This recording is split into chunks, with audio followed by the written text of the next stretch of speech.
এটা কি হইলো? এটা কি হইলো? এটা হইলোটা কি? এ হইলো আমাদের বুফন, ম্যানুয়েল নয়্যারের ছোট ভাই, গড গোলকিপার মেহেদী হাসান শ্রাবণ।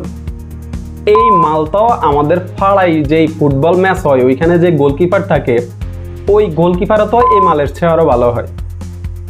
এই মাল নাকি বসুন্ধরা কিংসে খেলে, বসুন্ধরা কিংসের মতো ক্লাবে খেলে, বাংলাদেশ ন্যাশনাল টিমের গোলকিপার। অথচ দক্ষিণ এশিয়ার সেরা গোলকিপার আনিসুর রহমান জিকো সুযোগ পায় না ন্যাশনাল টিমে খেলার। কিন্তু এদের মতো বোকাচোদারা বাংলাদেশের ন্যাশনাল টিমে খেলার সুযোগ পায়। কোথা থেকে পায় ওরা? সিন্ডিকেট আসে কোথা থেকে? ফাহমিদুলের ব্যাপারটা তো এখন অনেকটাই ক্লিয়ার হয়ে গেছে। আমরা যে আজকে কয়েকদিন যেই সিন্ডিকেট বলে আমরা গলা ফাটাইতেছিলাম, এখন তো যুগান্তর পত্রিকা ক্লিয়ার করে দিছে যে কতটা অন্যায় করা হয়েছে ফাহমিদুলের সাথে। প্র্যাকটিসে যখন ফাহমিদুল নিজের কারিশমা শো করতেছিলেন, যখন নিজের স্কিল দেখাইতেছিলেন, তখন আর আমাদের লর্ডদের তার সহ্য হইল না। ওই যে আরহাম ইসলামের মতো যে কাজটা করছে, আরহাম ইসলামকে যেরকম বল পাস দেয় নাই, এইরকম আমাদের মেহেদী হাসান শ্রাবণ, আমাদের গড গোলকিপার এইভাবে আপনার ফাহমিদুলকে বল দিচ্ছিল না।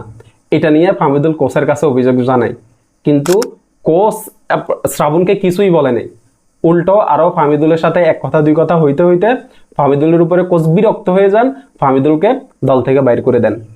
অথচ একটা সময় এই হাবিয়ার কাবরেরা, এই কোচ একটা সময় ফাহমিদুলের কত প্রশংসা করছিল।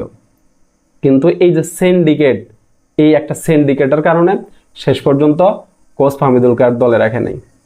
আমাদের জন্য এই নিউজটা এখন লিক হয়ে আমাদের জন্য ভালোই হইল, কারণ ইন্ডিয়া ম্যাচের পরে আমাদের যে আন্দোলন, কোচের বিরুদ্ধে আন্দোলন, সহকারী কোচের বিরুদ্ধে আন্দোলন, সিন্ডিকেটের বিরুদ্ধে আন্দোলন, এটা তো এখন প্রমাণ হয়েছে যে সিন্ডিকেটটা কোত্থেকে আসে।